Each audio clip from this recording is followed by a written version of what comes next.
parler du taux d'usure. Oui, évidemment, même si ça s'est calmé, ça a été, tiens, je remonte un petit peu, hop, ça a été un gros sujet de débat pendant plusieurs mois dans l'immobilier début 2023, alors qu'on n'en avait quasiment jamais entendu parler avant. Moi, je fais de l'immobilier depuis 2007 et ça n'a jamais été un sujet.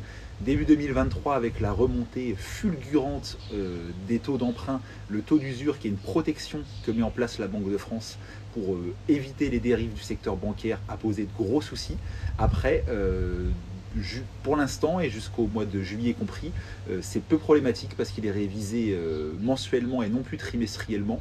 Donc le taux d'usure, c'est plus vraiment une problématique pour le moment. Je peux aller plus loin si tu veux, mais voilà un peu ma réponse.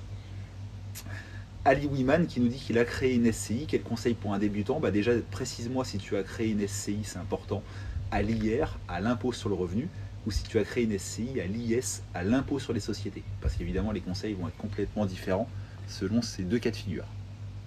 On a Mathilde qui nous dit que le son est très bien. Parfait, c'est cool, merci. Il y a un petit peu de vent, on le voit dans les arbres derrière, donc c'était au cas où. Alors, qu'est-ce qu'on nous demande? Il y a 20 personnes, il n'y a qu'un propriétaire, le reste c'est encore le papa et maman.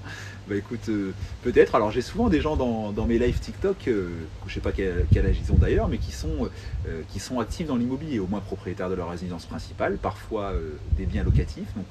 Donc non, sur TikTok, a priori, il n'y a pas que des personnes qui sont encore chez papa et maman. A priori, c'est pas le cas. Ah, Johan qui nous demande est-ce qu'il vaut mieux créer une SCI avant ou après l'achat du bien? Alors pour tout un tas de raisons, avant, et notamment pour des raisons de coût. Parce que si tu montes la SCI après avoir acheté le bien, je ne te parle pas du compromis, mais vraiment après l'avoir acheté, l'acte final, le fait de l'incorporer dans la SCI va passer soit par un apport, soit par une revente à nouveau, et dans tous les cas, ça va générer des frais importants qui seront bien moindres si tu crées la SCI avant. Et créer la SCI, ça peut être juste avant l'acte de vente, ça peut être entre le compromis de vente et l'acte de vente. Et pour ça, il faut que tu prévois bien dans tes compromis, c'est toujours un conseil que je donne, une clause de substitution. C'est gratuit et ça te permet de substituer une personne morale à une personne physique.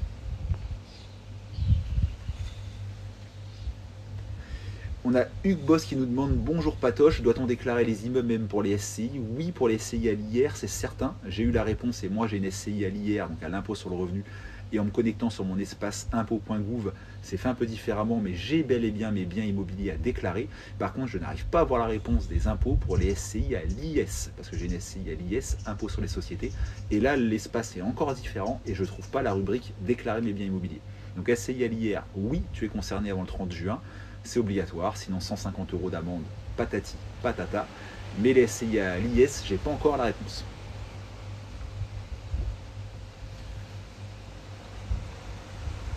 Ah, salut, sais-tu où on pourrait trouver tout le règlement sur les droits des locataires bailleurs? Écoute, oui, il y a des décrets qui existent sur les charges récupérables, l'entretien, etc. C'est des décrets qui s'appellent 87 712, 87 713. J'espère que le son est encore bon pour que vous me compreniez bien. Je répète, 87-712 ou 87-713 sont deux décrets qui encadrent les rapports propriétaires, bailleurs et locataires, notamment sur les charges récupérables, qui entretient quoi, et ainsi de suite. Décret 87-712, 87-713. Tu les trouves sur internet tout simplement. Ali Wiman qui nous dit pour l'instant je suis à l'IS, alors c'est pas pour l'instant, c'est pas un choix que tu peux révoquer comme ça de façon facile. Sur une SCI à l'IS, je peux te conseiller plusieurs choses, notamment de bien penser à la CRL. J'ai fait un TikTok hier à ce sujet-là, contribution sur les revenus locatifs, parce que souvent on présente la SCI à l'IS comme quelque chose de magique qui permet d'éviter l'impôt complètement. Or c'est faux, parce que la SCRL elle se moque du résultat de la SCI, quand bien même elle est déficitaire. Elle te taxe forfaitairement à 2,5% sur les loyers encaissés. Donc, premier conseil pour quelqu'un qui a une SCI à l'IS, de bien penser à la CRL, à la provisionner.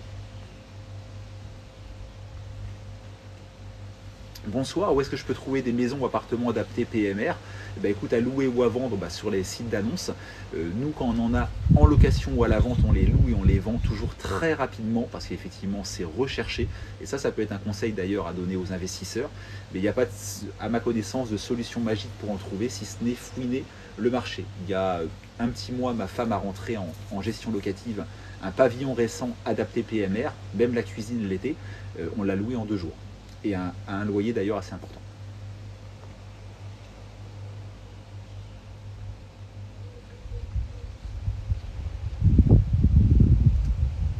Ali Wisten qui dit oui, j'ai vu la CRL, bah, tu sais, ça a été un point de friction et d'engueulade avec mon comptable. Je trouve qu'il a été de mauvais conseils et il n'a pas bien fait son travail parce que c'est moi qui l'ai relancé après 2 ans et demi sur ma SCI en disant mais au fait on est concerné par la CRL, monsieur Intel.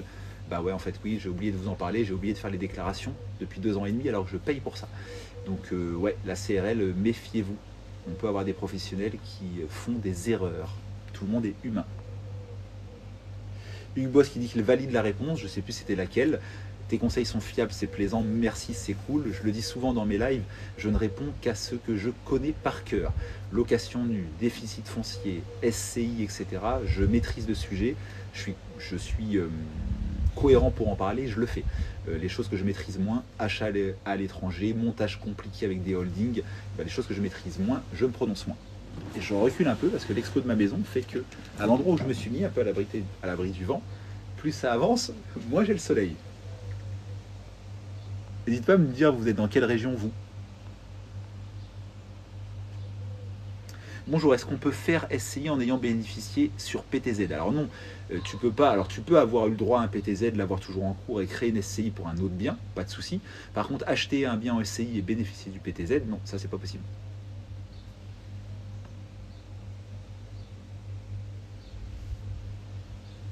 Ah, Anna qui nous donne un début de réponse. Eh ben, écoute, j'ai bel et bien créé un espace pro sur impôts.gouv, à la fois pour ma SCI à l'IR, mais aussi pour ma SCI à l'IS. Par contre, je n'ai pas trouvé d'onglet activé pour GMBI, donc gérer mes biens immobiliers. Je te remercie de l'info, je vais la vérifier avant de la confirmer, de la véhiculer sur TikTok, mais merci de l'info à vérifier. Alors, on a Mathilde qui me demande si les logements que je loue possèdent-ils tous des places de parking privé ou un parking collectif. Non, quasiment aucun. D'ailleurs, j'ai vendu un immeuble il y a 1 an et demi qui avait 6 appartements et qui avait un parking collectif. Donc ça, ok. J'ai en ce moment 2 immeubles à Argentan, il n'y a aucun parking tout court, ni privé ni collectif. Un immeuble à Falaise, il y a une place de parking dans une cour commune sur l'arrière. J'ai un immeuble à Thurière-Court qui a 3 garages, mais que je loue pas aux locataires, que je loue à deux locataires différents. Donc non, mes logements n'ont pas de place de parking privative dans l'immense majorité des cas.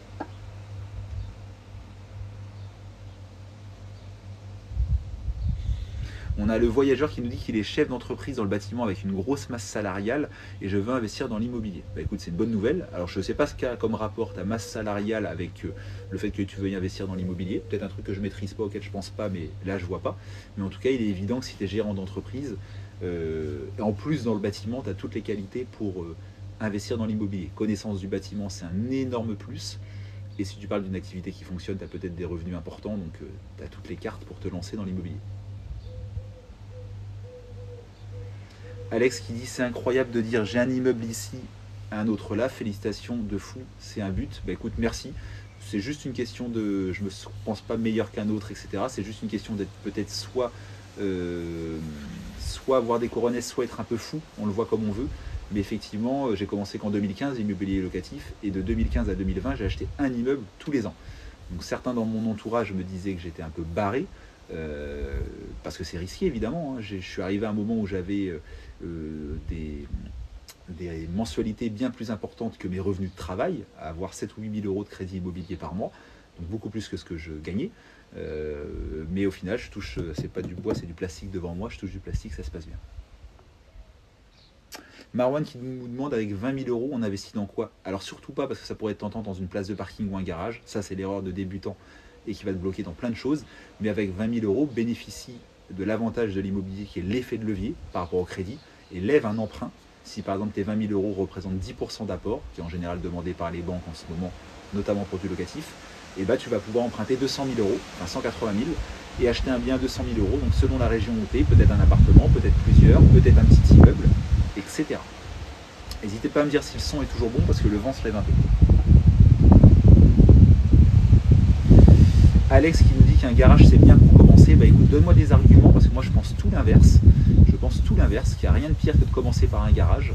Si on a 20 000 euros d'apport, de se dire bah tiens je vais le payer cash, etc. Je pense qu'il n'y a rien de pire. Je peux évidemment développer, mais donne-moi des arguments à toi. Et Mathilde qui dit que sans place de parking, j'ai peur de réduire mes chances de trouver des locataires. Bah écoute, ça dépend. Si tu es en ville, il y a énormément d'immeubles anciens. Je ne sais pas quelle est ta région, mais moi en Normandie, les centres-villes sont anciens. Donc il y a bien plus de logements sans place de parking que l'inverse. Beaucoup plus.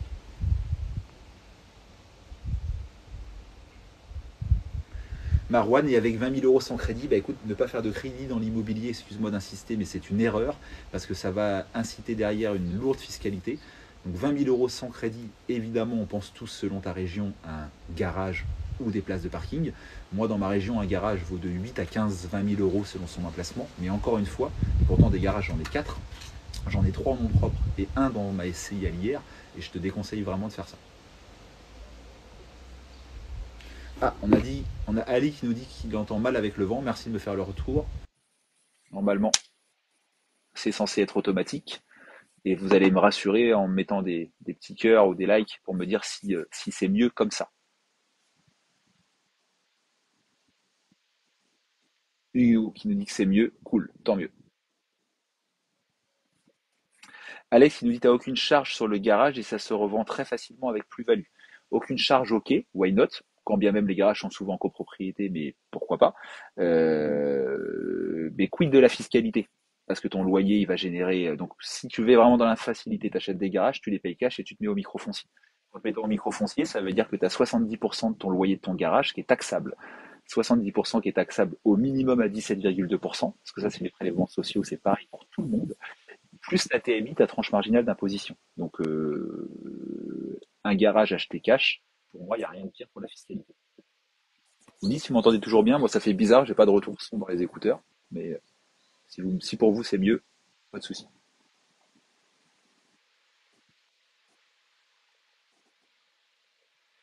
Hugues Boss qui dit qu'il y a des frais, bah oui évidemment, moi j'ai 3 garages au sein d'un de mes immeubles de rapport, donc il n'y a pas de frais. Et par contre j'ai un garage en copro, donc évidemment j'ai des frais de copro, j'ai une taxe foncière, et ainsi de suite, ainsi de suite. Ah, bonsoir, que signifie garantie logement quand on passe par un prêt immobilier auprès d'une banque? Écoute Jordan, c'est une bonne question que tu poses, super bonne. La banque, quand elle te prête de l'argent, va vouloir 2 choses. Va vouloir assurer le prêt.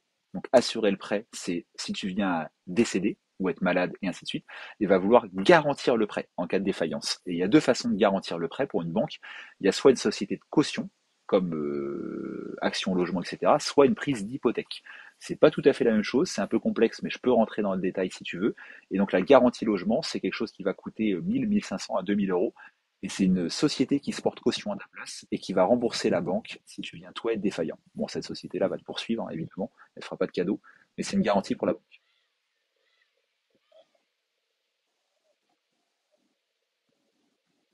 Letty, bonsoir Patrick, mais quelle est la différence entre le taux d'usure et le taux de surendettement? Deux choses complètement différentes. Le taux d'usure, c'est un taux majoré d'un tiers des taux actuels au-delà duquel une banque ne peut pas prêter. Allez, je vais essayer de l'imager en façon simple. Admettons que les taux en ce moment soient 3%, on n'est d'ailleurs pas très très loin de la vérité. 3%, tu rajoutes un tiers de marge, ça fait grosso modo 4%. Je me permets d'arrondir. Une banque, quand bien même le client serait d'accord, n'a pas le droit, c'est un garde-fou, de prêter à plus de 4%. Un tiers de plus que les prêts moyens. Parce que tu pourras avoir une banque qui a en face d'elle un client un peu fou qui dirait bah écoutez, moi j'accepte que vous me prêtiez à 6%. Et donc le taux d'usure est une protection du consommateur non averti. Voilà, je vais le résumer comme ça. Laura qui nous demande est-ce que c'est fort conseillé de prendre l'assurance loyer impayé? Écoute, ça dépend de ta personnalité. Moi, sur mes logements à titre personnel, je n'en ai pas. Par contre, je la vends dans mes agences immobilières. Je fais de la gestion locative et je vends, je revends parce que on passe par des courtiers pour ça de la GLI, garantie loyer impayé. Et je dirais que ça dépend du profil de l'investisseur. Si tu es de nature stressée, anxieuse, la GLI peut être une vraie façon de te rassurer sur les loyers impayés, sur les détériorations de ton bien, parce que tout ça est couvert, sur les frais de justice, si tu dois expulser ton locataire, et ainsi de suite. Par contre, ça a un coût, même si c'est déductible des revenus fonciers et donc des impôts, ça a un coût. Donc moi, j'en prends pas, mais je le conseille à certains de mes clients bailleurs qui sont de nature anxieuse. Johan qui nous demande conseilles-tu de créer les statuts d'une SCI chez un notaire? Oui et non, je conseille de créer les statuts d'une SCI chez un professionnel qui s'y connaît. Moi, je l'ai fait, la première que j'ai faite, je l'ai faite chez un avocat, et, ma SCI à l'IR avec mon meilleur ami Mathieu, et la deuxième avec ma femme, je l'ai fait via mon notaire. Donc, peu importe le professionnel, ça peut être un expert comptable, ça peut être un avocat, ça peut être un notaire. Je conseille de passer par un professionnel pour créer une SCI, ça oui. Par contre, attention, tous les professionnels ne se valent pas, ils n'ont pas tous la même appétence là-dessus. Ils ont tous une formation de base, forcément, mais en vrai, certains, je viens de le voir avec une erreur de mon comptable sur la CRL, certains donnent des conseils qui sont assez limites.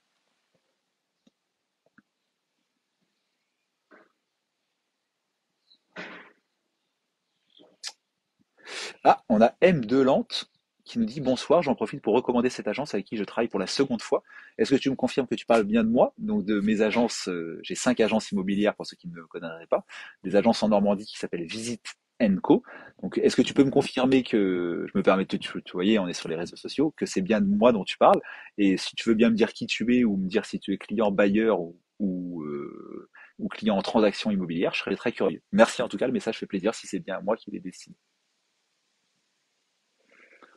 Alex il dit Zé, t'as mangé un clown. Alors j'ai pas vu le message de Zé, donc je peux pas dire. Ah génial, M de Lente, exact, Pégase et Orion.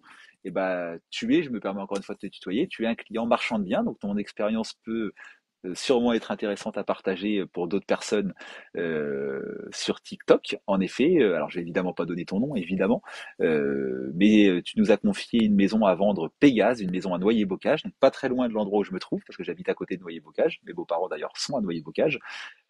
Pour une opération de marchand de biens, on l'a vendu. C'est mon agent Guillaume qui s'en est chargé. Et tu viens de nous confier à l'instant un terrain à bâtir divisable en 3 lots pour construire 3 maisons qu'on a nommé Orion, parce on donne un nom à nos biens immobiliers.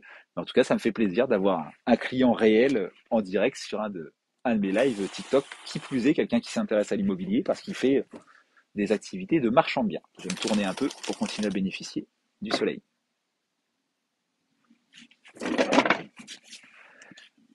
Alors, Anna qui me demande, tu n'avais pas d'obligation fiscale avec ta SARL, c'est ce que tu as dit ton comptable. Alors non, je parlais pas de ça, je parlais d'un coup de gueule que j'ai eu avec mon comptable hier qui gère à la fois ma SARL, mais ça c'est pas de ça dont je parle, mais ma SCI depuis 2020, qui depuis 2020 a complètement oublié de me parler et de faire les déclarations de CRL, contribution sur les revenus locatifs. Et c'est moi qui ai dû mettre ça sur le tapis, et je me rends compte que je dois 1 318 € à l'État, 3 ans de CRL, parce que la SCI est pas vieille, et que je suis en tort, je suis fautif, alors que je l'ignore. Donc gros coup de gueule avec mon comptable hier ou avant-hier.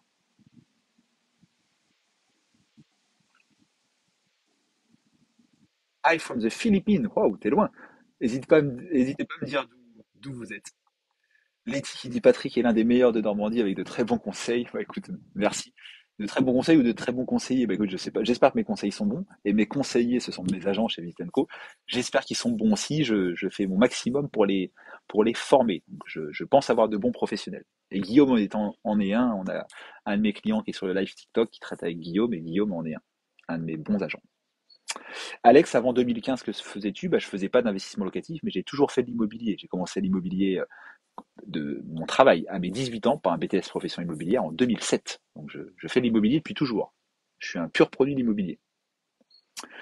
Tristan qui nous repose une bonne question sur les SCI. En cas de revente d'un bien immobilier, il vaut mieux avoir une SCI à l'IS ou à l'IR. Alors au moment de la revente, il n'y a pas de débat, il vaut mieux être à l'IR. Parce que tu vas être assujetti à la plus-value des particuliers, qui est en mon sens plus favorable, notamment si tu détiens le bien depuis plusieurs années, au moins 5 ans. C'est clairement plus favorable. Alors que la SCI à l'IS, ça a des plus-values professionnelles. Et là, c'est l'inverse. Plus tu détiens le bien depuis longtemps, pire c'est à cause de l'amortissement du bien que tu as comptabilisé. Par contre, durant la durée de vie, la SCI à l'IS a quand même malgré tout d'autres avantages. Mais au moment de la revente, la SCI à l'IR est plus intéressante. Et Hugues Boss, tu vas les mettre en charge, les 1 300 €, ça va exact. J'ai demandé confirmation à mon notaire, à mon comptable. Évidemment, c'est déductible en charge. L'information que j'avais pas, c'est est-ce que ces charges vont passer dans le bilan 2023, que je réaliserai début 2024, ou est-ce qu'il faut changer les liasses sociales et les bilans de la SCI depuis 3 ans? Et il m'a répondu que oui, il faut déposer des liasses rectificatives et modifier les bilans. Donc tant pis pour lui, je lui ai dit bah écoutez, faites-le, évidemment sans me facturer le moindre centime. Donc il m'a confirmé qu'il le ferait gratuitement et c'est bien normal. Mais du coup, il est en train de lancer la modification de mes 3 dernières liasses fiscales. Donc l'État va se dire waouh, c'est un gars bien, on le chatouille pas et il veut réparer une erreur. Bref. Donc 1318 € effectivement qui vont venir passer. Et Letty qui dit agent du secteur Thury-Harcourt, oui tout à fait, j'ai fait quasiment 10 ans d'immobilier à Thury-Harcourt en campagne normande, donc Letty tu me connais peut-être, la photo est trop petite pour que je reconnaisse. Ah ben si, la photo est trop petite mais je m'approche, je pense te reconnaître, je pense te reconnaître. Je pense que tu es une collègue ou ancienne collègue de la maman de ma fille. Merci en tout cas du compliment. Alex, est-ce que je connais bien Saint-Pierre-sur-Dive? Oui, tout à fait. Je connais très bien Saint-Pierre-sur-Dive. J'ai failli, moi, y acheter 2 fois des immeubles. Je ne l'ai jamais fait, dont un très bel immeuble qui appartenait à un ancien notaire. Il y a 3 4 ans, avec ma femme, j'avais fait une offre. Et j'ai vendu plein de biens à Saint-Pierre-sur-Dive par mes agences. Et je gère actuellement un immeuble de 5 lots qu'on a vendu juste en face de la mairie de Saint-Pierre-sur-Dive, qui d'ailleurs ne s'appelle plus Saint-Pierre-sur-Dive. Il y a au regroupement de communes. Ils nous font chier avec ça. En mon sens, ça s'appelle Saint-Pierre-en-Auge.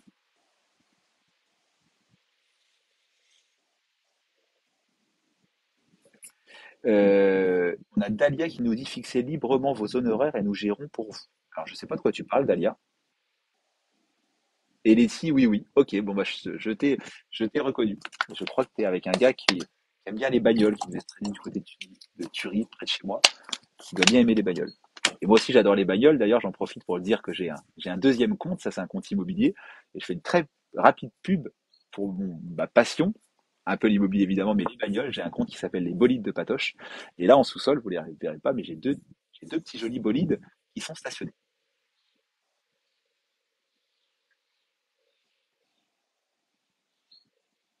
Ah, on a un compatriote. Aurel qui nous demande quel est l'intérêt d'une SCI. C'est une question qui est super vague. Il y a certains intérêts, mais il y a pour moi plein d'avantages. Moi, j'ai monté ma première SCI, notamment à l'IS, qui est celle qu'on a souvent tendance à recommander, quand les banques ont arrêté de vouloir me prêter de l'argent à titre personnel. Donc l'intérêt numéro un d'une SCI peut être, par exemple, le fait de t'ouvrir des nouvelles lignes d'emprunt, des nouvelles capacités d'emprunt une fois que tu es bloqué en nom propre. Ça peut être un des exemples. Alia qui nous dit nous gérons pour vous, je ne sais pas de quoi elle parle, je pense que tu te fais de la pub. Oui, la banque Jordan peut toujours exiger ces conditions, hein, un apport plus ou moins important. Allez, j'ai encore une petite dizaine de minutes de live, après je vais aller faire à manger à ma fille.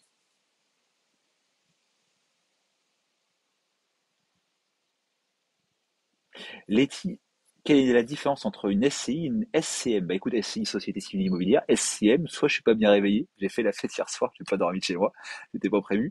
Mais SCM, écoute, donne-moi la traduction parce que je vois pas ce que c'est SCM.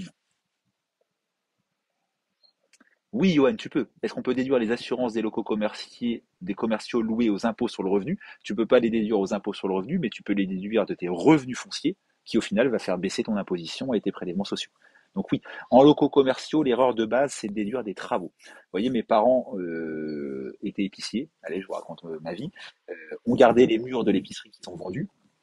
Et en 2022, ils ont réalisé 1 300 € de travaux de couverture sur une dépendance du commerce. Et là, leur comptable, qui est un ami, a fait leur déclaration de revenus fonciers en incluant les 1 300 € de travaux. Et moi, je leur ai dit, bah non, papa et maman, il faut modifier ça parce que sur des locaux commerciaux, les seuls travaux déductibles sont les travaux de désamiantage et les travaux liés à l'accessibilité des personnes à mobilité réduite. Les travaux de couverture sont déductibles en habitation, mais pas déductibles sur des locaux commerciaux. Donc ça peut être ça le piège des locaux commerciaux. Et c'est pour ça que moi, dans ma SCI LIS, je mets mes locaux commerciaux.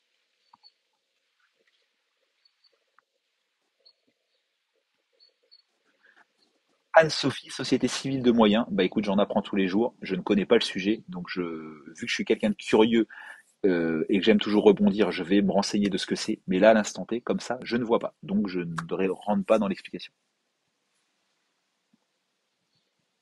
Ah, et Letty qui nous dit, je ne sais pas, mais je bosse pour un cabinet, ils ont une SCI, une SCM, donc société de moyens. Écoute, je vais me renseigner parce que tout ce qui est lié à l'immobilier et aux sociétés m'intéresse.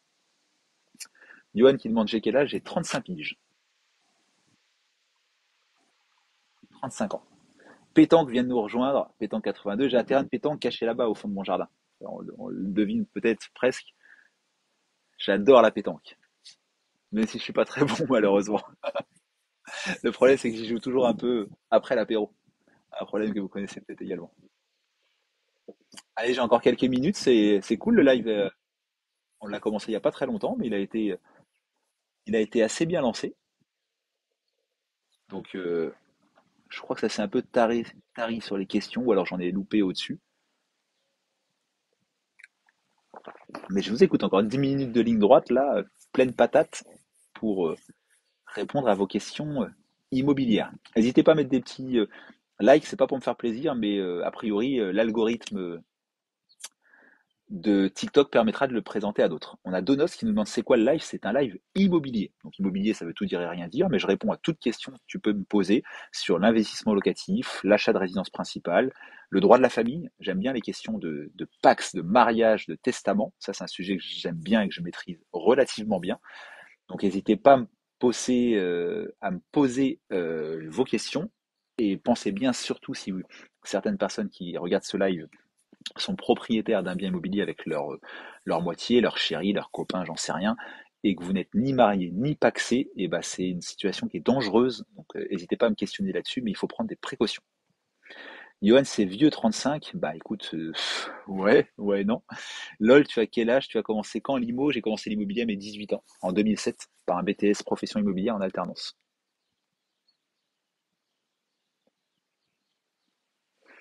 Mon assurance me dit qu'on ne peut pas les déduire sur les revenus. Alors je me répète, c'est pas sur les revenus que tu peux les déduire, mais c'est pas sur tes revenus de travail, mais sur tes revenus de foncier. Si tu loues un local commercial, tu es propriétaire des murs, tu encaisses des loyers, ça se déclare dans la catégorie des revenus fonciers et non pas de la location meublée. Et les assurances PNO, copro, etc. sont bien sûr déductibles des revenus fonciers. J'insiste, je persiste et signe. Torima, qu'est-ce que pour toi c'est dérangeant de louer à quelqu'un que l'on connaît? Oui, j'évite dans la mesure du possible. Ça, c'est qu'un avis personnel, il n'y a rien de d'objectif là-dedans dans ma réponse, c'est purement subjectif et on le déconseille aussi à nos bailleurs parce que quand tout va bien, mais quand tout va mal, tout va mal.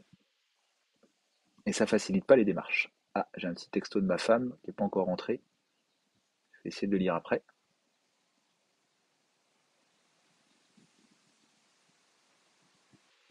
Hugues Boss, quand conseilles-tu de donner à ses enfants? Bah, écoute, pas trop tôt. Euh, pour, pour avoir souvent ce débat-là et cette discussion-là avec des notaires, j'adore discuter avec des personnes qui ont une belle culture immobilière et de droit. Avant 50 ans, sauf cas vraiment très particulier, c'est pas envisagé, voire même 60 ans. Ça dépend de ta taille de patrimoine et parce qu'en fait, le principe est que tu peux bénéficier d'un avantage tous les 15 ans. Donc, si tu donnes une première fois à tes 60 ans, tu pourras donner une seconde fois à tes 75 ans et une troisième fois, si tu es encore vivant, à tes 90 ans. Il y a un avantage fiscal tous les 15 ans.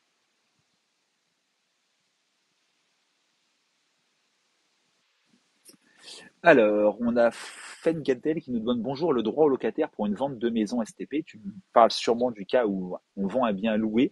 Bah, écoute, plusieurs cas de figure. Soit on le vend avec le bail en cours sans lui demander de partir, et dans ces cas-là, le locataire n'a aucun droit particulier, aucun droit de préemption, aucun droit de priorité et pourrait ne même pas être mis au courant, si ce n'est de la transaction réellement effectuée. Par contre, s'il y a un congé pour vente, à échéance du bail, donc tous les 3 ans uniquement en location nue, et ben là, il a un droit de priorité en location nue, mais pas en location meublée. Donc 6 mois de congé pour vente en location nue, droit de priorité du locataire, droit de préemption. 3 mois de congé pour vente en location meublée, pas de droit de préemption du locataire. Vincent qui nous dit que je vais bientôt acheter avec madame, est-ce que le Pax est avantageux? Le Pax n'est pas avantageux en soi, pas du tout. C'est malheureusement en cas de décès d'un de vous deux, donc on ne va pas le souhaiter, mais il faut être lucide, ça peut arriver à tout le monde, moi le premier. C'est en cas de décès d'un de vous deux que le fait d'être propriétaire à deux d'un bien immobilier sans être marié ni paxé, plus en ayant fait un testament, parce que le Pax ne suffit pas, contrairement au mariage, et ben vous allez vous retrouver dans une situation très délicate, surtout si comme moi par exemple tu as un enfant d'une précédente union, bah, ça pourrait être très dangereux. Ça voudrait dire que le conjoint survivant, la personne qui reste, donc ta copine par exemple, se retrouverait copropriétaire, indivisaire de la maison que vous aviez tous les deux, avec par exemple ton ex-femme, enfin ton enfant, mais du coup ton ex-femme si l'enfant est mineur. Enfin bref, ça peut donner des situations très très complexes.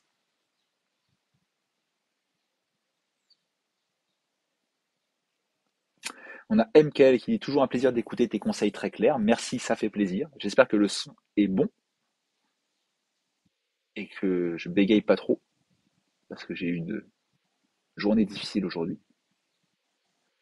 Luke Boss qui dit que le mieux c'est d'acheter seul et de louer à sa femme. Bah, écoute, c'est particulier. En soi, il n'y aurait rien qui l'interdirait juridiquement.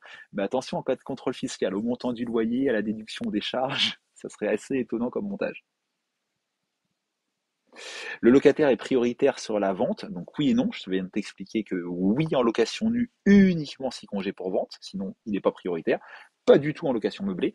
Est-ce qu'il y a déduction des loyers déjà perçus? Absolument pas.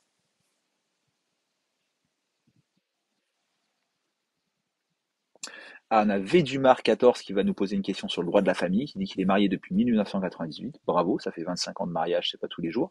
Tu as trois enfants, donc qui sont tous majeurs. Et si je décède, ou mon mari, SE, j'attends la fin du message. Est-ce vrai que les enfants peuvent vendre la maison? Eh bien oui, bien évidemment, si tu ne prends pas de disposition particulière. Je vais rester 2 minutes sur ce point-là parce que je le trouve intéressant. Donc Védumar, tu es propriétaire avec aujourd'hui ton mari. On suppose que tu es une femme, ou pas d'ailleurs, tu es un couple d'hommes, j'ai pas de souci avec ça. Bref, vous êtes deux. Si toi tu viens décéder, qui va hériter de toi? Parce que tu viens décéder ton mari pour 50% de ta part à toi, et tes trois enfants qui vont se partager les 50% restants. Donc ça veut dire que oui, tes enfants vont rentrer dans l'indivision et vont pouvoir réclamer leur part. Donc il y a des moyens de prévoir différemment, même si on ne peut pas déshériter des enfants. Si tu as d'autres patrimoines, il y a des moyens de se protéger. Si tes enfants sont d'accord, tu peux modifier ton contrat de mariage en faisant un contrat de communauté universelle. C'est ce qu'ont fait mes parents. Et là, ça solutionne le problème. Ça veut dire qu'en cas de décès d'un premier, la succession ne s'ouvre pas, mais s'ouvrira en totalité lors de la succession du second. Donc le changement de contrat de mariage par un contrat de mariage en communauté universelle peut être une très bonne chose. Je me répète, c'est ce qu'on fait mes parents. Mais attention, les enfants majeurs peuvent s'y opposer. Dans ces cas-là, ils reçoivent une lettre recommandée du notaire leur indiquant que sous 90 jours, ils peuvent s'y opposer. Donc, ça sous-entend que tu t'entends bien avec tes enfants. J'espère avoir été clair sur ta question. Je fais rapide, mais voilà.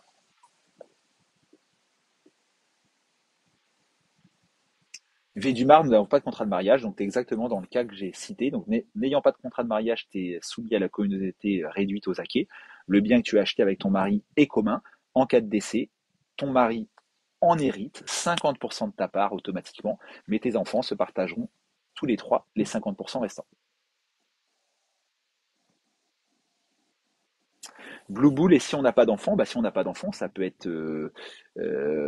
Ça veut dire quoi? Ça veut dire que tu es marié, que tu n'as pas d'enfant. Dans un cas comme ça, avec le mariage, c'est une bonne protection. Ta femme ou ton mari hérite de tout.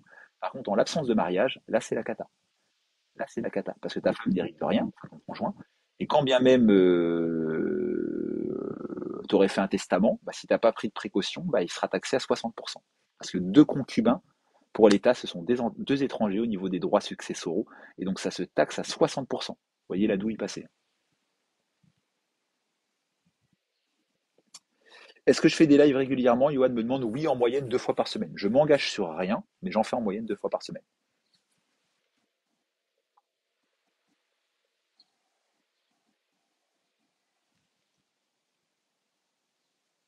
Ah, Laura qui nous parle d'une situation particulière, il y a toujours des choses. Védumar, est-ce qu'on doit aller chez le notaire pour changer ça? Oui, tout à fait. Si tu veux faire un contrat de mariage en communauté universelle, va voir un notaire qui va te le rédiger. Ça va te coûter un bon 500 euros de frais environ. Et je me répète, tes trois enfants qui sont en plus de surcroît majeurs vont recevoir une lettre recommandée du notaire leur indiquant qu'ils ont 90 jours pour s'opposer à ton changement de contrat de mariage. Parce que clairement, ça revient pas à les déshériter, mais quasiment. Ça revient à... Non, les déshériter, c'est pas le bon terme, mais ça revient à repousser leur héritage. Parce que je me répète, sur un contrat de mariage en communauté universelle, lors du décès du premier époux, la succession ne s'ouvre pas et ne s'ouvrira qu'en totalité lors du décès du second. Donc c'est très protecteur pour les parents. C'est pour ça qu'on a conseillé à mes parents, mon frère et moi, il y a quelques années, de faire ça. Nico qui dit merci, c'était ma question d'après. Je sais plus ce que c'était, mais ok, tant mieux si tu as eu la réponse.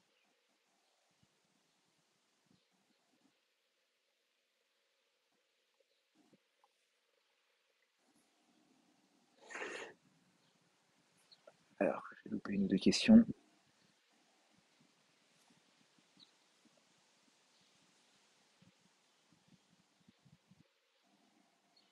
On a Faya qui dit je veux plus me remarier. Fort, le notaire avait soi-disant pas demandé le livret de famille. Alors j'ai pas suivi, j'ai vu des messages passer, mais j'ai pas suivi ce dont tu parlais. Mais effectivement, les notaires, qui sont des officiers ministériels assermentés par l'État, hein, ont tout un tas de vérifications à faire sur l'état civil, les pièces, etc. Vous savez, ça va vous faire rire, mais même nous, agent immobilier, j'ai des obligations notamment liées au blanchiment d'argent. Et aujourd'hui, ça m'a pas fait rire, j'ai pas trouvé ça cool. Aujourd'hui, j'ai eu une alerte rouge sur mon logiciel de transaction. Je souscris à quelque chose qui est payant pour faire des vérifications sur les personnes exposées politiquement, sur les personnes ayant des casseroles sur des sociétés, etc. Ça s'appelle le registre TracFin. Je ne sais pas si certains ont entendu parler de ça. Et aujourd'hui, j'ai une alerte rouge parce que j'ai une acheteuse qui veut m'acheter un bien qui est avec un Français, mais qui est de nationalité marocaine. Et ça, pour l'État français, c'est un pays à risque et ça nous demande des vérifications, nous, en tant qu'agent immobilier. J'ai envie de leur dire d'aller se... Voilà, mais bon, c'est comme ça. Ça m'a pas fait trop sourire ça aujourd'hui. J'ai trouvé ça un peu limite de partir du principe que la nationalité marocaine puisse mettre les gens dans une case de vérification contre le blanchiment d'argent et la lutte contre le financement du terrorisme. Alors comment il s'appelle le logiciel? Moi, c'est le logiciel qui s'appelle Modelo. C'est un logiciel de rédaction de compromis, un peu comme ceux qui utilisent les notaires. Et dedans, j'ai un registre TracFin pour faire des vérifications sur tout un tas de choses.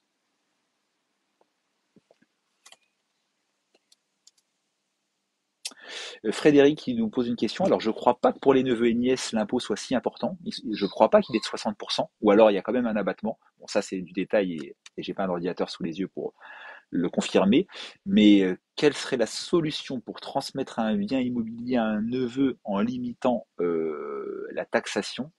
Bah écoute, je la vois pas trop. Un montage compliqué, mais qui peut avoir des frais, c'est une SCI, parce que le fait de céder des parts sociales de SCI n'a rien à voir avec donner du bien immobilier, mais ça peut être quand même une usine à gaz. Caradoc, d'autres infos sur TracFin, ouais, je peux en avoir plein. Posez-moi vos questions. Moi, dans mon logiciel, je rentre le nom, date de naissance de mes clients, j'insère la carte d'identité, etc. Et le logiciel fait le travail à ma place, pour pas que j'aie à le faire manuellement, de regarder le BODAC, de regarder les personnes exposées politiquement, de regarder certaines informations auxquelles j'ai des difficultés à avoir accès, mais notamment liées au casier judiciaire, à certaines parties du casier judiciaire, etc., etc. C'est quoi une SCI? C'est une société civile immobilière.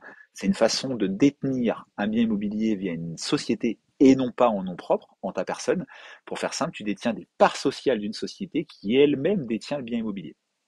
Laura, je te le schématise à l'extrême, mais si tu veux en savoir plus, j'ai une vidéo sur YouTube sur les SCI qui a bien marché, qui a peut-être 100 000 vues, qui dure 18 ou 19 minutes, que j'ai fait avec ma femme, Flavie, et qui te donnera tout un tas d'informations sur les SCI, sociétés civiles immobilières.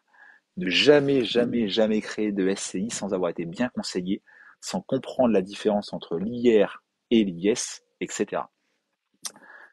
On a Flavie Bonne qui nous dit coucou beau gosse, ça fait plaisir, mais c'est un faux coucou beau gosse parce que Flavie c'est ma femme. Et je pense qu'elle m'écoute en bagnole, elle doit rentrer du boulot. MKL, oui, tu vois, moi je fais partie des agents immobiliers qui pensent que oui. On m'a souvent formé, moi je fais partie du réseau 121 en disant ah une piscine c'est pas une plus-value, etc. C'est faux et notamment depuis le Covid, les baraques avec piscine se vendent super bien ou les jacuzzi en dur, etc. Ce sont de vrais plus lors de la revente.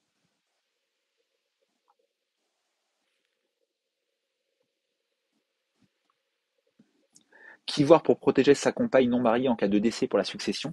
Alors, qui voir, en soi, tu pourrais le faire toi-même, mais le plus simple serait un notaire. Si tu es non marié, on va te conseiller de faire un PAX. Moi, mon notaire m'a pris 500 euros pour faire le mien en 2020. Je crois ma femme, on sait pas que c'est. Ma femme est dans les commentaires, donc je crois 2 ou 3 octobre 2020. Et après, elle va te conseiller de faire des testaments croisés, c'est-à-dire deux, l'un vers l'autre, et va te prendre. Moi, il m'a pris 120 euros pièce. Donc moi, le package complet contrat de Pax, conseil sur quoi mettre dans le contrat de Pax parce que c'est assez libre, et testament croisé m'a coûté 720 euros. Et l'avantage, c'est qu'un testament, on peut le changer unilatéralement. Donc ma femme, lors de nos testaments croisés en 2020, m'a tout donné. Moi, je lui ai fait croire que je lui donnais tout également, c'est ce que j'ai marqué à l'époque, mais entre deux, j'ai évidemment changé mon testament, parce qu'on peut le faire de façon unilatérale sans que l'autre le sache. J'espère qu'elle s'est déconnectée.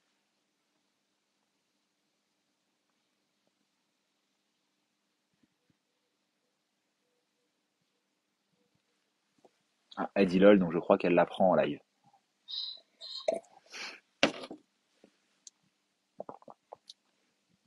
L'avantage du testament déposé chez un notaire, il est enregistré, alors il est mis au coffre de l'étude Et il est enregistré sur un fichier national qui fait que n'importe quel notaire en France, si vous décédez et qu'il vient ouvrir votre succession, va pas voir le contenu, mais va voir le testament.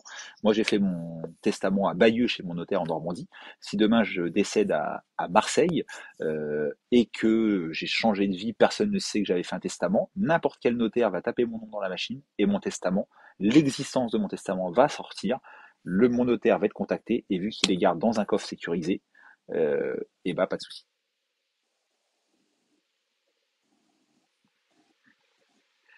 Hugues Boss, il a donné à sa maîtresse, bah écoute, j'ai pas de maîtresse, pas à ma connaissance, j'en ai eu, mais quand j'étais à l'école. Je vais me faire tuer par ma femme sinon. Surtout qu'en plus, d'une minute à l'autre, on est à un quart d'heure, la maison est à un quart d'heure du boulot. Donc si elle est partie en voiture, d'une minute à l'autre, la bagnole va arriver et elle va venir se pointer derrière moi dans le live. Et ça sonnera à la fin parce que j'ai une petite fille qui doit aller à l'école demain matin, donc je couche maximum à 9h30, donc il faut que je la fasse manger. Donc allez, j'ai 10 minutes de live encore et après on arrête.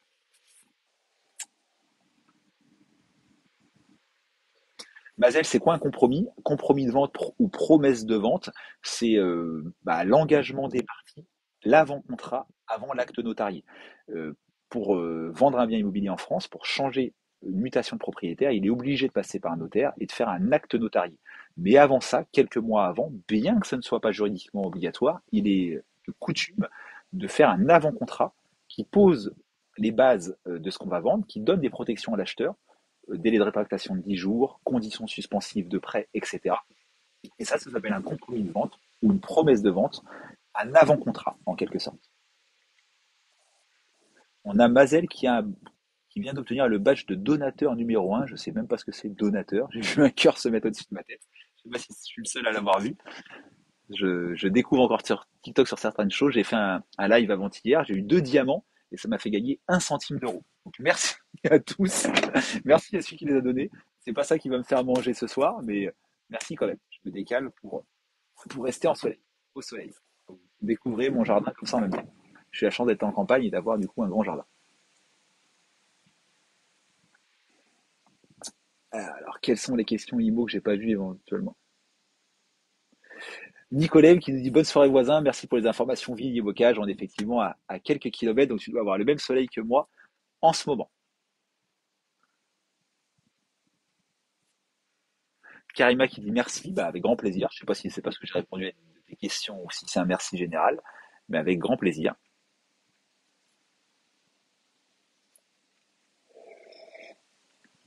Merci qui nous demande à quand la baisse immobilière. Bah, je crois qu'elle a objectivement commencé à peu près partout, en tout cas dans ma région, c'est sûr. Par contre, elle est limitée. On n'est pas sur un crash.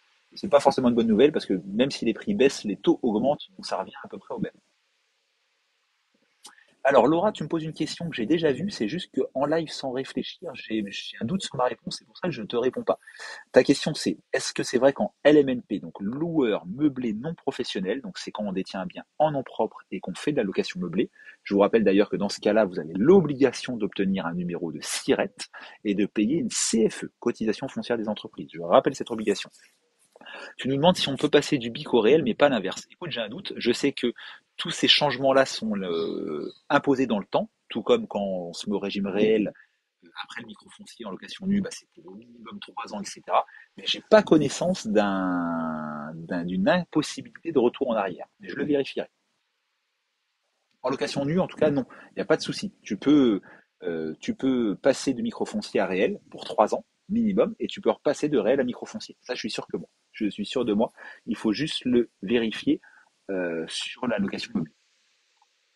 Caradoc qui nous demande est-ce qu'il y a des transactions actuellement? Bah oui, heureusement, parce que sinon moi je serais dans une mer de noir. Je suis agent immobilier, j'ai 5 commerces, 5 agences immobilières. Donc oui, je suis franc, je le dis, je fais moins de transactions que les 2 dernières années, donc ça sera une moins belle année pour moi en 2023.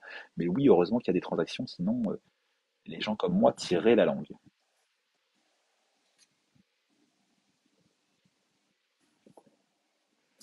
MKL qui dit que ton discours donne envie et motive à se lancer dans l'immobilier, mais je ne sais pas comment. Oui, je t'encourage vraiment à le faire. Je ne dis pas que c'est facile, mais c'est un sacré ascenseur social, l'immobilier locatif, parce que tu achètes des biens avec l'argent qui n'est pas le tien, mais celui de la banque, et tu rembourses la dette avec de l'argent qui n'est pas le tien, mais les loyers versés par ton locataire. Donc j'ai jamais trouvé mieux que l'immobilier. La bourse, c'est bien, mais il faut avoir du cash pour investir à la base. Les crypto-monnaies, c'est bien, mais il faut avoir du cash, etc. Les SCPI, la pierre papier, c'est bien, mais il faut avoir du cash. Enfin bref, l'immobilier physique, pour moi, est et a été pour moi-même un putain d'ascenseur social. Ah, on a Lucas qui nous dit je perçois 13 000 € de loyer par mois non meublé en nom propre. C'est sacrément costaud, hein, ça fait plus de 150 000 € par an, bravo. Même moi qui pense être un investisseur chevronné, je ne suis pas à 150 000 € par an de revenus locatifs, enfin de recettes. Je ne sais pas comment optimiser ma fiscalité. Ah bah si, je vais te donner des conseils, c'est de faire d'importants travaux. Moi, tu vois, pour gommer, j'ai eu une lourde fiscalité sur mes revenus fonciers en 2021, donc payé en 2022. Donc en 2022, j'ai réalisé énormément de travaux. J'ai fait 83 000 € de travaux l'année dernière sur mes biens immobiliers locatifs, isolation par l'extérieur sur 2 immeubles, réfection totale d'un T3, 38 000 € et tout un tas de petites conneries à droite à gauche. Donc j'ai fait 83 000 € de travaux et ça m'a permis d'être en déficit foncier de 6 700 €. Donc, la magie en location nue, c'est de faire des travaux. Ah, Hugues Boss qui nous dit qu'il faudrait présenter dans un live un bien à vendre, la pépite de la semaine. C'est une bonne idée. Mes shootings, déjà, j'y vais de moins en moins. Moi, en tant que patron, c'est les conseillers qui le font sur le terrain. Et nos shootings, on les fait en journée et non pas en soirée. Et je sais pas si en journée, j'aurais beaucoup de monde sur un live. Mais écoute, pourquoi pas? C'est pas bête de faire un live qui présente un bien, et notamment pourquoi pas quand on va montrer tiens, un prochain immeuble de rapport. On en vend une petite dizaine par an dans mes agences. À la limite, quand je vais rentrer un prochain ou un de mes agents immeuble de rapport, eh ben, ça pourrait être l'objet d'un live TikTok. Ça, c'est cool.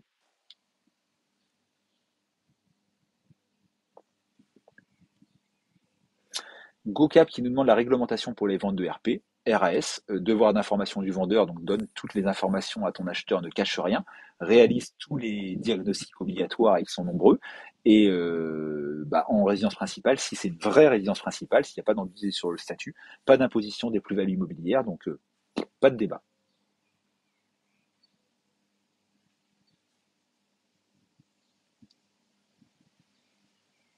Optimisation fiscale, demander conseil à Nanterre. Alors, tu voulais peut-être dire un notaire, un avocat ou un expert comptable. Oui, bien évidemment, mais encore une fois, quelqu'un qui a de l'appétence pour ça. Je crache pas dans la soupe, loin de là, mais mon expert comptable, c'est même plus le comptable, hein, c'est mon expert comptable, m'a fait une grosse boulette sur ma SCI depuis 3 ans en oubliant de me parler et de déclarer ma CRL, contribution sur les revenus locatifs, une grosse boulette.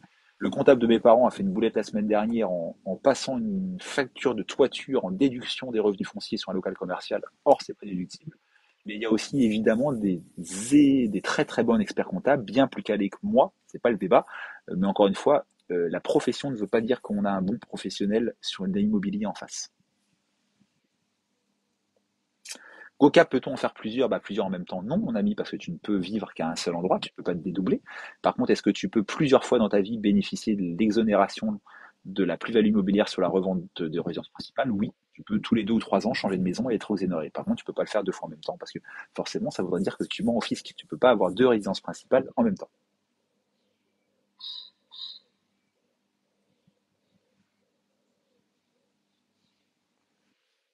Ah, Olivier, ah, tu me poses une question que j'adore. Du coup, moins ou pas d'impôts, mais on ne perçoit plus rien du coup. Mais donc, quelle est la logique? Bah, la logique, c'est la putain de capitalisation. Tu vois, une année comme l'année dernière où du coup, j'ai eu pas de fiscalité sur mes revenus locatifs, j'ai dépensé beaucoup d'argent en investissant dans des travaux. J'ai même dû faire un prêt travaux de 30 000 € parce que j'avais pas assez de côté pour les financer. Mais il faut pas oublier que j'ai remboursé l'année dernière sur mes emprunts immobiliers 60 à 70 000 € de capital. Et ça, quand bien même je ne l'ai pas touché cet argent-là, et ben c'est une putain de capitalisation. Ça veut dire que même si l'immobilier sur le long terme n'augmente pas, alors que sur le long terme il est toujours haussier l'immobilier, ben, l'année dernière, même si j'ai pas eu de cash flow parce que je l'ai bouffé dans des travaux, j'ai capitalisé en remboursant 60 à 70 000 € de crédit. Donc je te fais pas de dessin.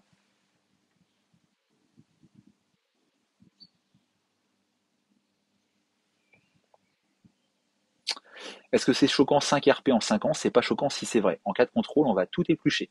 On va éplucher le fait que tu aies ou pas consommé de l'électricité dans chacune des RP, ce qui prouve que tu y vis ou pas, parce que les malins qui se disent je domicilie mon courrier dans une maison, je domicilie mes impôts dans une maison, mais en vrai j'y vis pas, et ça va passer. Ouais, sauf qu'en cas de contrôle, ils vont te demander par exemple tes factures EDF, ils vont vous dire pourquoi monsieur, il n'y a que 30 € par mois de consommé dans cette baraque-là, alors qu'elle est en chauffage électrique et qu'elle aurait dû en consommer 200.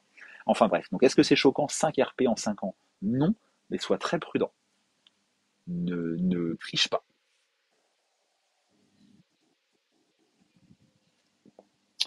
Fred, bah écoute, sur le papier, c'est pas mal, 64 mètres carrés pour 44 000 euros déjà.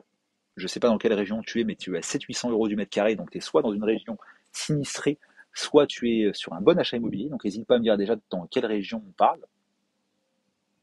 Comment se passe un contrôle? Ils sont alertés par quoi? Bah, alors les contrôles fiscaux peuvent être liés à des dénonciations, c'est du coup mais c'est le cas, et tu peux aussi être tiré au hasard, parce qu'il y a, je sais pas, une connerie, 10 000 ou 100 000 contrôles fiscaux en France, bah, l'ordinateur te tire au numéro et voit. Donc dénonciation, élément suspect pour le fisc, ou tirage au sort. Hugues Boss, quel est le nom de ton réseau pour aller voir? C'est pas un réseau, mais ce sont 5 agences immobilières qui m'appartiennent en nom propre avec ma femme. Ce sont les agences Visit Co. Tu vois, le polo est caché, mais le logo est là. Visit Co. Et sur mon site internet, d'ailleurs, on peut télécharger un e-book de conseils en immobilier, notamment en location nue, gratuitement. On peut avoir tout un tas d'articles de conseils, j'en ai plus d'une trentaine, etc., etc. Donc, ce sont les agences Visit Co. Et pour ceux qui étaient là dans le live il y a une quinzaine de minutes, ma femme qui était en voiture vient de rentrer à la maison. Ça va, ma femme? Et toi? Ouais, impeccable. Et bah, ça sonne la fin du live dans 3-4 minutes. Je vais faire mon pacha comme je fais souvent sous couvert du live. Je vais laisser ma femme, et là, je vous encourage les féministes à me lyncher. J'assume, je suis méditerranéen. Je vais laisser ma femme aller préparer à manger pendant quelques minutes. Et moi, je reste 3-4 minutes avec vous. Et après, je vais mettre les pieds sous la table pour manger. Nico, coucou Flavie, mon ancienne collègue. Ah bah écoute, je sais Nico Lem, le pseudo. Je sais pas si ça te parle. Bon, bah, donne ton prénom ou ton nom de famille. Ancienne collègue de ma femme. Bah écoute, c'est cool. On a eu tout à l'heure un client aussi, chérie, le vendeur du terrain Orion et de la maison Pégase, qui était là. Enfin bref, on a des gens qui nous connaissent, c'est cool. Ah, Flavie du mémorial de Caen. Ah bah, ma femme dit que c'était il y a longtemps, ouais, je crois. C'était quand tu avais une petite vingtaine d'années. Et ma femme a 35 ans, hors taxe, hors taxe, hors taxe, bien tassé. 40 et demi. Donc oui, ça remonte un peu. Nico, si tu l'as connu au mémorial, ça fait une vingtaine d'années.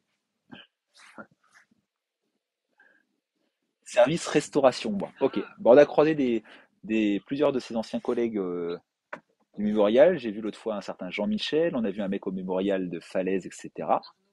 Arnaud, etc., etc. Ah bah on a un Arnaud d'ailleurs qui vient de se connecter. Bonsoir Patrick. Salut Arnaud. On parlait d'un autre Arnaud, je pense pas que ce soit toi.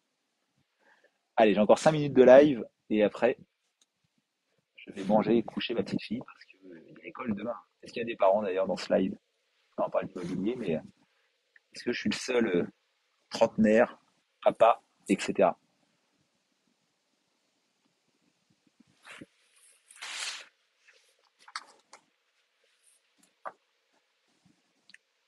Je vais bientôt être en périphérie de Nevers, 58 000. Ok. Arnaud, non, moi je nettoie les voitures. Ah bah Arnaud, j'ai parlé de toi tout à l'heure, je crois. Tu dois être le chéri de Laetitia, qui m'a dit tout à l'heure qu'elle me connaissait. Et Arnaud, si je dis pas de bêtises, je crois que je t'ai amené mon Jeep à nettoyer il y a quelques semaines. Donc ma bagnole de fonction au nom de Visit Co. Je pense que c'est toi Arnaud. Tu dois nettoyer les bagnoles à Hérouville-Saint-Clair à côté de Caen.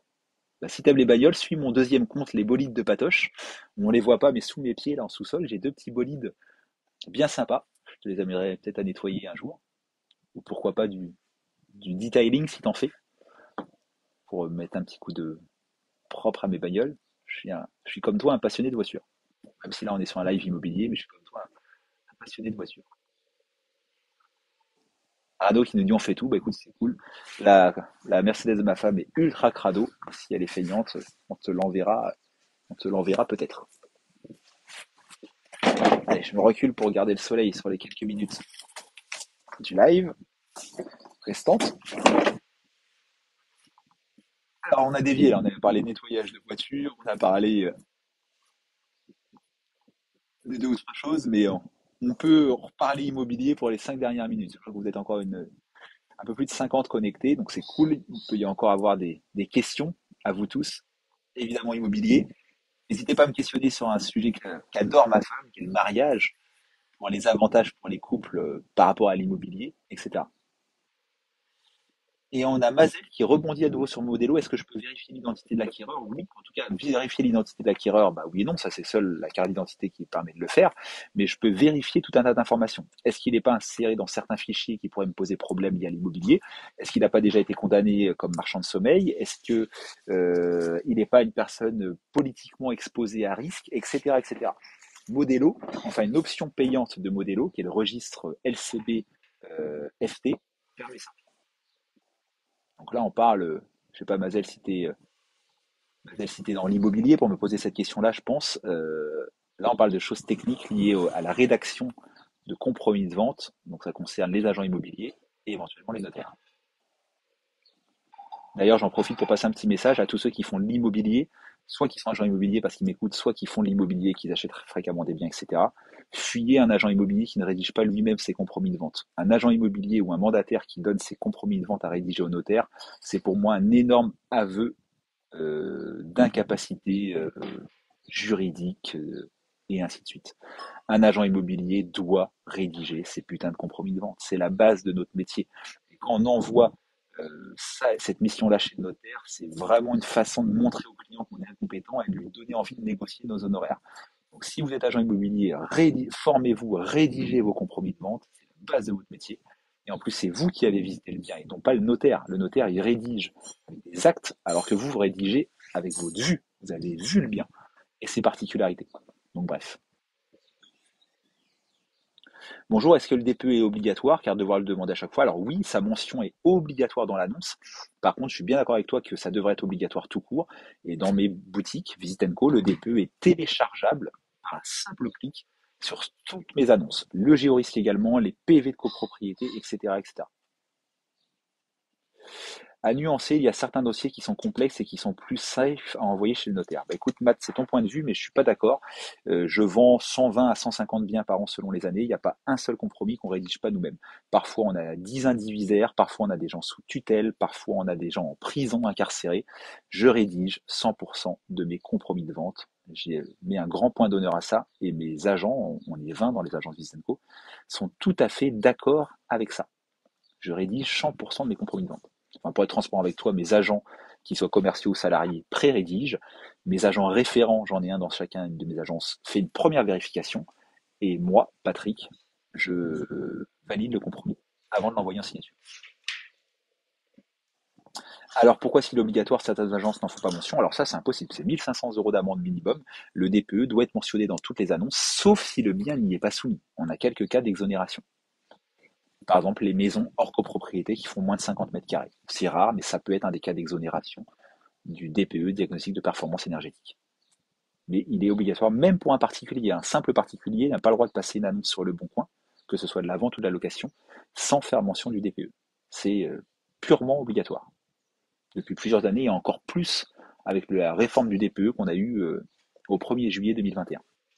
Où on pouvait avoir avant, par exemple, des DPE vierges, etc. C'est plus le cas.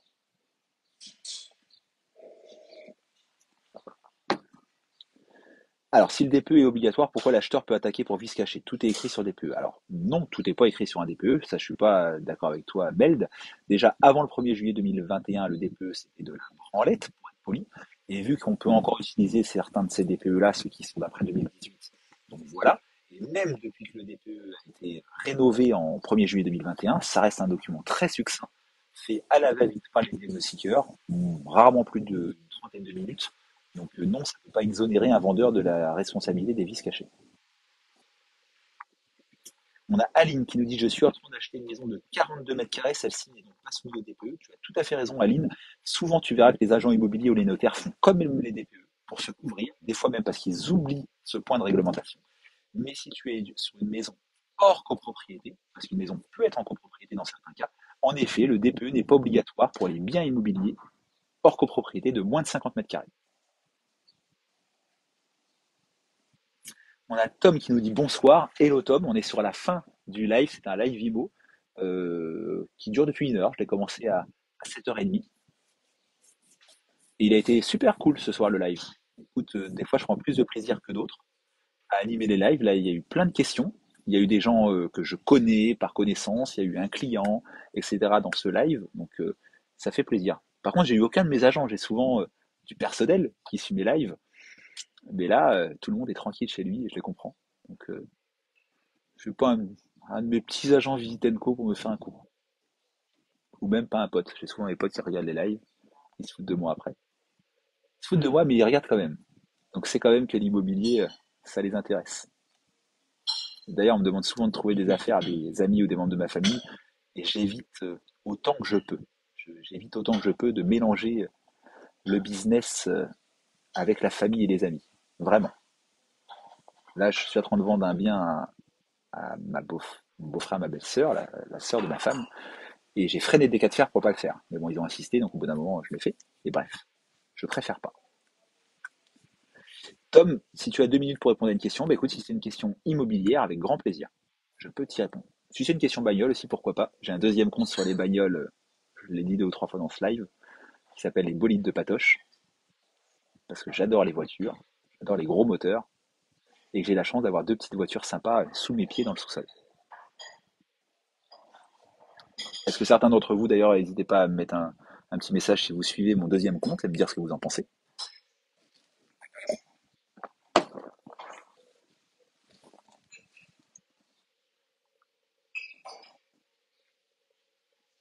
Ah, Tom, tu vas me poser une question sympa et qui est complexe, technique. J'ai une SCI, donc une société civile immobilière. Euh, pour ceux qui ne le sauraient pas, donc c'est une façon de détenir des parts sociales d'une société qui détient le bien à ta place, avec des biens. Et j'ai une maison perso que je veux protéger car j'ai un beau-fils. Donc tu es dans un cas que je connais bien, donc moi je suis dans un cas à peu près similaire. Enfin, c'est pas ma femme qui a un enfant, mais c'est moi qui ai un enfant sans être avec ma femme. Et donc, du coup, bah, ce qu'on a fait pour se protéger, par exemple, sur ma résidence principale, qui est là, je suis dans le jardin de ma résidence principale, c'est qu'on a fait un Pax plus un testament. Et parce que je possède d'autres biens immobiliers, parce que sinon, j'aurais pas le droit de déshériter ma fille, sur mon testament, j'ai dit qu'en cas de décès, la maison, qui est là, qui est une jolie maison, et bah, ira à ma femme, et non pas à ma fille. Donc, je laisse pas ma fille parce que je lui donne plein d'autres choses, parce que j'ai la chance d'avoir des biens immobiliers, mais c'est une façon de te protéger. Tout simplement, le Pax plus testament ou mariage plus testament, tu n'as pas le droit de déshériter ton enfant. Moi, en ayant un enfant, j'ai une réserve quotité héréditaire de 50%, mais je peux donner cette maison-là à ma femme si je donne d'autres choses à ma fille. J'espère t'avoir répondu.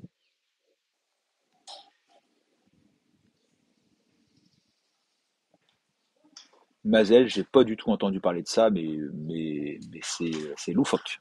Il y a pas de risque là-dessus. Tom, oui, déjà fait quoi? Déjà peut-être aller voir mon compte sur les bagnoles, bah cool alors. Dis-moi ce que tu penses de mes 2 petits joujoux.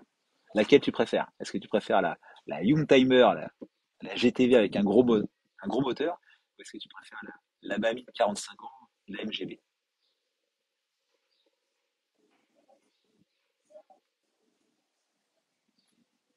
Alors je suis pas fan, Tom, de mettre moi des RP dans une SCI. J'ai vraiment du mal à en comprendre l'intérêt, si ce n'est un intérêt de protection justement en cas de décès. Mais par exemple un intérêt fiscal d'une SCI d'une RP dans une SCI, bah j'arrive pas à le comprendre. Pas que c'est testament, bah oui, c'est ce qu'il faut faire. Je l'ai déjà dit 2 ou 3 fois dans ce live. Je vous partage ma modeste expérience. Je me suis paxé il y a 3 ans et mon notaire m'a pris 500 euros pour rédiger le contrat de pax et me conseiller évidemment sur les petites lignes à mettre dedans et 120 euros pour chaque testament croisé. Donc ça m'a coûté 740 euros de faire par un professionnel du droit avec conseil un pax plus 2 testaments plus enregistrer les testaments sur le fichier national. Gênes, salut, je ne suis pas paxé, j'ai investi avec ma femme, c'est quoi le problème? Le problème, à aujourd'hui, il n'y en a aucun, mais en cas de décès d'un de vous deux, ça va être une situation très compliquée. Très compliquée et très lourdement fiscalisée, c'est-à-dire 60% des biens de la personne qui décède. Donc c'est une très mauvaise idée d'acheter des biens immobiliers avec une femme ou un homme sans être marié ou paxé. Est-ce qu'il est plus rentable d'investir en SCI ou en nom propre? Il n'y a pas du tout de différence, Adrien. Le nom propre peut permettre une fiscalité douce, par exemple avec le LMNP. La SCI peut permettre une fiscalité douce avec l'IS, donc c'est pas plus rentable. Il y a tout un tas de paramètres qui font que ça peut être mieux ou moins bien selon ta situation à toi. Mais de quelqu'un qui vous dit, qui ferait un raccourci en vous disant c'est plus rentable de faire telle ou telle chose, bah c'est un nul parce que c'est lié à ta composition de famille, ta fiscalité, tes revenus actuels et donc ton taux d'imposition actuel, ton objectif à court terme, revente ou pas, etc., etc. N'oubliez pas que par exemple les SCI, c'est fait pour détenir des biens immobiliers et pas les revendre. On ne peut pas faire de location meublée, par exemple, dans une SCI à l'IR. On ne peut pas faire de l'achat-revente dans une SCI, etc., etc. Alors, racheter sa propre RP pour avoir du cash, François, bah déjà, ouais, mais bon, n'oublions pas que tu as payé les frais de notaire une première fois quand tu as acheté ta SCI, ta RP, pardon. Tu vas les payer une deuxième fois quand tu vas vendre ta RP à ta SCI, donc tu vas payer deux fois des droits de mutation, donc c'est bien, tu es un bon contribuable qui alimente bien les caisses de l'État. Et après, avoir du cash, oui, ça veut dire quoi? Ça veut dire que tu vas mettre un loyer à ta SCI sur ta RP qui est peut-être déjà payée. Je dis pas que c'est pas à faire, mais faudrait vraiment mettre tous les calculs d'entonnoir. Pareil, l'éventuelle revente, hein, si tu revends ta RP en nom propre, c'est exonéré d'impôts même s'il y a un gain, alors que si tu fous ça dans une SCI, bah ça change tout. Charlie, attention refusée en règle générale par les banques. Bah écoute, ça c'est plus problématique. Je crois, Charlie, et j'aime bien tes interventions dans mes lives. Je crois que toi tu donnes des conseils un peu sur les banques, et je veux pas te contredire, j'aime pas faire ça, mais je te dis que c'est quand même possible parce que j'ai moi-même revendu en mars 2022 un bien immobilier qui m'appartenait en nom propre à moi, Patrick, à ma SCI à l'IS. Donc j'ai fait ce qu'on appelle de la revente à soi-même et je l'ai financé par ma banque qui est le CIC. Donc c'est possible.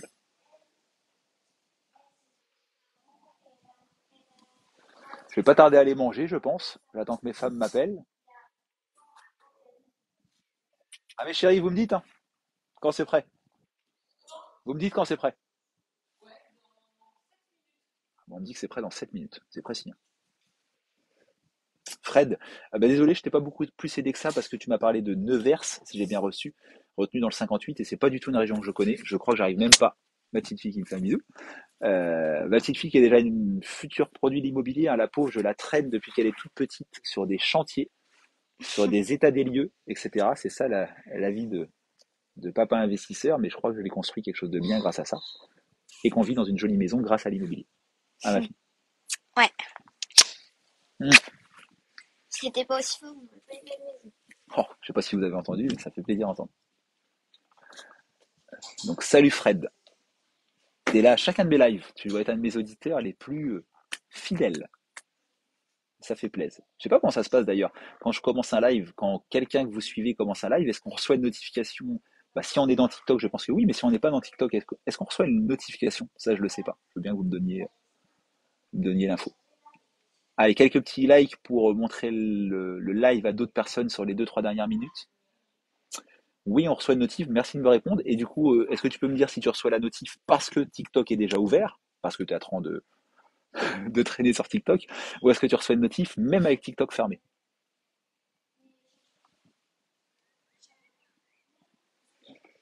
Johan qui me demande si je peux montrer la vue de ta maison où tu te trouves. Bah écoute, oui, pourquoi pas. Après, je veux pas faire ça en mode je me la raconte, c'est pas du tout mon but, parce que bref, j'ai pas envie de générer de jalousie, mais si ça vous intéresse, oui, je peux le faire, je peux le faire.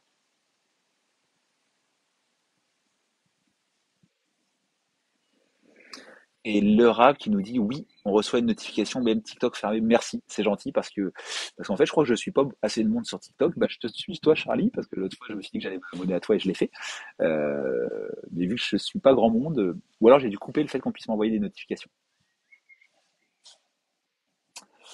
Alors, attendre que les taux baissent, oui et non, parce que si les taux baissent, les prix vont remonter. Et là, les prix baissent parce que les taux montent. Dans l'immobilier, c'est vraiment quasiment toujours une opération blanche selon moi. Il n'y a jamais vraiment de bon ou de mauvais moment, parce que prix haut, souvent parce que taux bas, et taux bas, souvent parce que prix haut. Enfin bref, je sais pas si je me suis pas emmêlé les pinceaux. Je peux tromper 1000 fois une personne, mais pas 1000 fois 1000 personnes. Enfin bref, t'as compris l'idée, mais c'est des vases communicants, l'immobilier, les taux de crédit.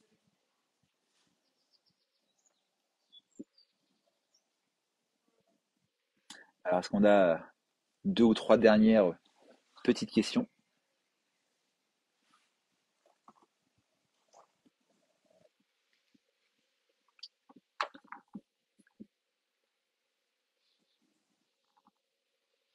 Taux peut redevenir taux bas plus tard avec une renégo. C'est vrai, boss, tu fais bien de le rappeler. C'est vrai, j'y pense pas forcément. Alors attention par contre, hein, renégo, vous n'avez jamais les mêmes taux moyens qu'ont les gens qui font un emprunt. Par contre, oui, vous pouvez malgré tout faire baisser vos taux dans vos banques. Je l'ai fait moi plusieurs fois il y a quelques années.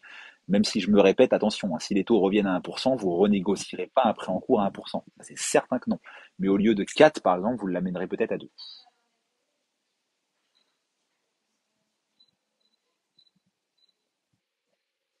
Et en termes de succession, quand tu n'es pas passé, c'est compliqué. Ah oui, c'est très compliqué, très douloureux. Attention, le Pax tout seul ne suffit pas. Il faut en plus faire un testament. Le mariage tout seul peut finir, peut suffire, mais pas le Pax tout seul.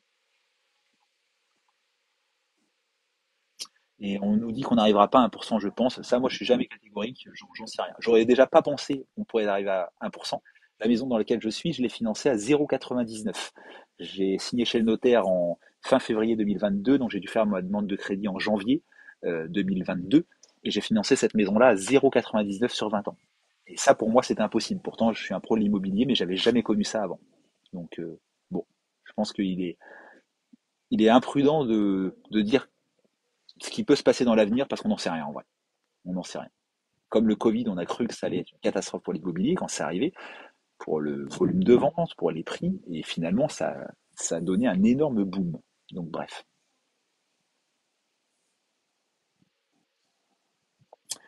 Hugues Boss qui nous dit qu'on rêvera plus 1%, même avec un nouveau Covid. Bah écoute, c'est ton avis. Je pense qu'il ne faut jamais dire Fontaine, la preuve en est. Mais bref. Oui, tout à fait. Une SCI à l'IS en théorie, je dis bien en théorie, Charlie qui est dans la banque va peut-être me contredire, mais en théorie, ton banquier est censé ne pas tenir compte ou ne peut tenir compte de ton endettement personnel. Et Charlie, tu as tout à fait raison. Merci de le dire. Et pareil, et au contraire, je t'encourage à alimenter ce live-là. Et pareil, moi, par exemple, surtout pour l'investissement locatif, je me bats jamais sur le taux, qui est assez peu gênant pour moi, parce qu'il est déductible de mes revenus fonciers, mais je me bats toujours dur comme fer pour ne pas avoir d'IRA, d'indemnité de remboursement anticipé, parce que ça, je suis contre ça. Et méfiez-vous sur les SCI, notamment à l'IS, autant l'IRA, l'indemnité de remboursement anticipé, est plafonnée pour les particuliers, plafonnée à 3% du montant du capital restant dû ou à 6 mois d'intérêt maximum.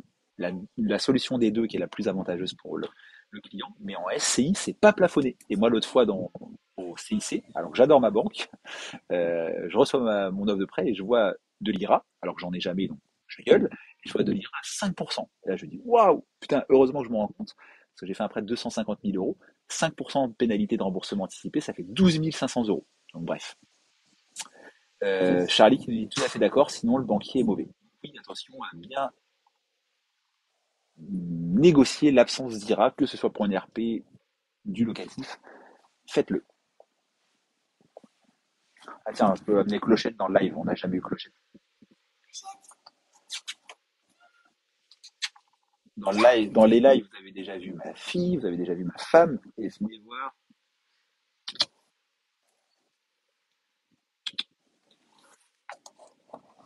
J'ai ce que j'appelle un rat,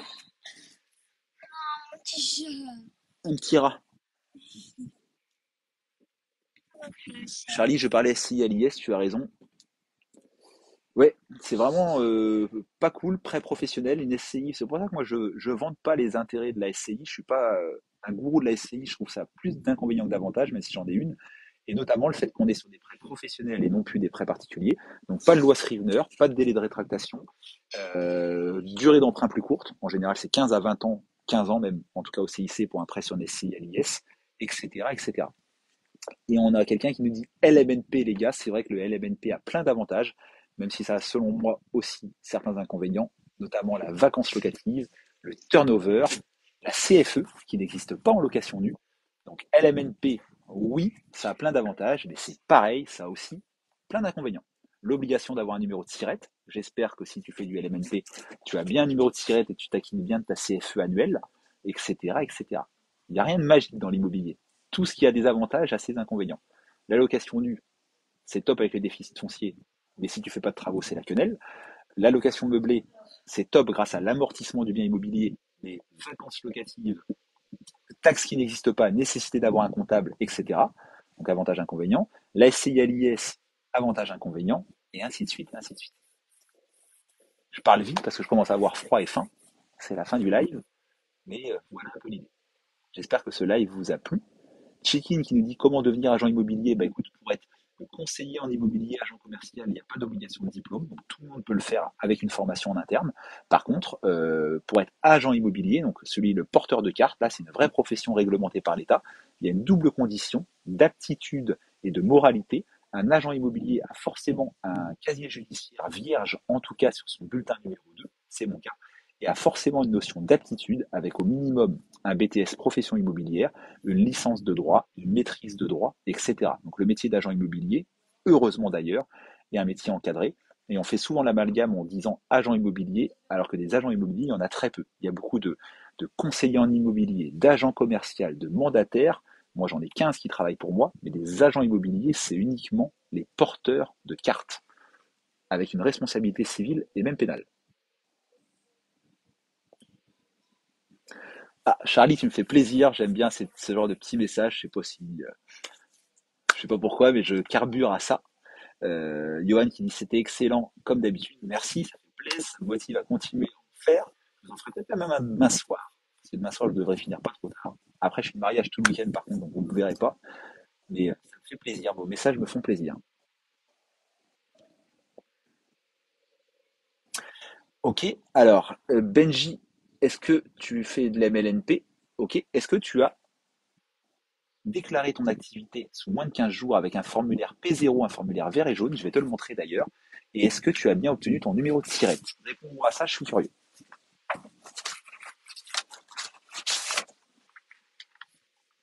C'est ça, le formulaire d'inscription d'un loueur meublé. Alors Benji, est-ce que tu as bien ça? Papa, faut que tu dises au revoir à tes followers parce que là, on va manger. Ok, j'arrive en avant.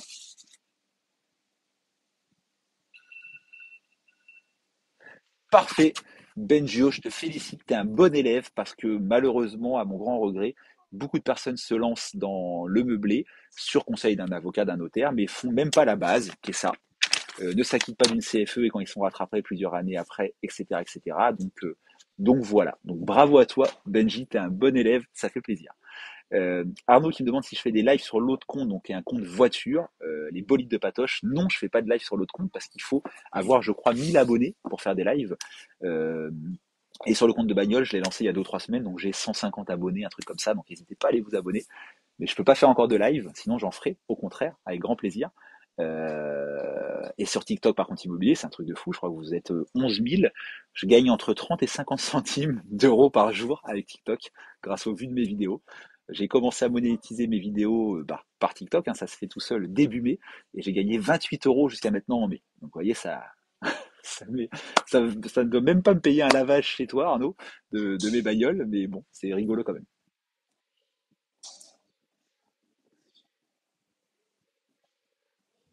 Arnaud, c'est fait, je pourrais te donner des conseils. Bah écoute, avec grand plaisir. Parler bagnole, c'est comme l'immobilier, je peux en parler des heures. Aujourd'hui, Arnaud, je me suis baladé à Saint-Rémy-sur-Orne. Tu dois connaître, je crois que tu habitais pas loin aussi, toi, comme moi. Et j'ai découvert un spécialiste Alpha, parce que j'ai une Alfa Romeo, à Saint-Rémy, caché dans un boui-boui que je connaissais pas, qui est même pas sur Internet. Il y avait une Alpha devant, magnifique. J'allais mettre un mot sur la bagnole en disant si vous êtes vendeur, c'était une Véloce. Euh, Appelez-moi. Et le gars est sorti, en fait, c'était pas la sienne, c'était celle d'un client, mais du coup, je suis rentré dans un petit boui-boui spécialiste alpha et ça m'a bien fait plaisir. Ah bah Arnaud, t'habites à Saint-Rémy, alors tu dois connaître. Derrière la cidrerie, à côté, il y a un garage qui donne sur la rue principale à Saint-Rémy-sur-Orne, un top garage, mais derrière ça, il y a un petit boui-boui spécialiste alpha. Je suis rentré dedans, il m'a fait visiter le mec, il y avait 5 ou 6 alpha, dont un GTV Spider, la même bagnole que moi, mais en Spider, etc.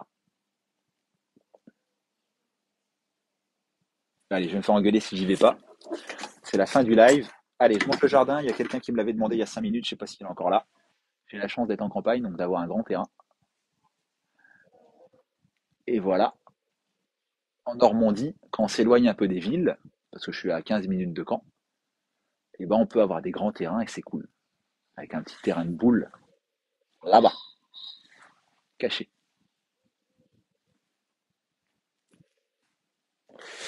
Benji, merci pour tes conseils et ta pédagogie, avec grand plaisir. Je te félicite encore parce que j'en vois peu des gens et je suis pas contre le meublé, même si j'en fais peu moi, mais j'aime bien qu'on donne toutes les infos. Et toi, notamment le fait que tu aies fait ta formalité, ta CFE, etc. C'est cool. Allez, je vous dis à bientôt tout le monde, peut-être à demain soir pour un live. N'hésitez pas à liker le second compte Les Bolides de Patoche. Et puis je m'en vais, j'avais dit une demi-heure de live et ça fait quasiment 1 heure et demie. Ciao tout le monde, j'ai la popote qui m'attend. Elle n'est pas venue vous venir que j'allais la montrer. Allez, ciao.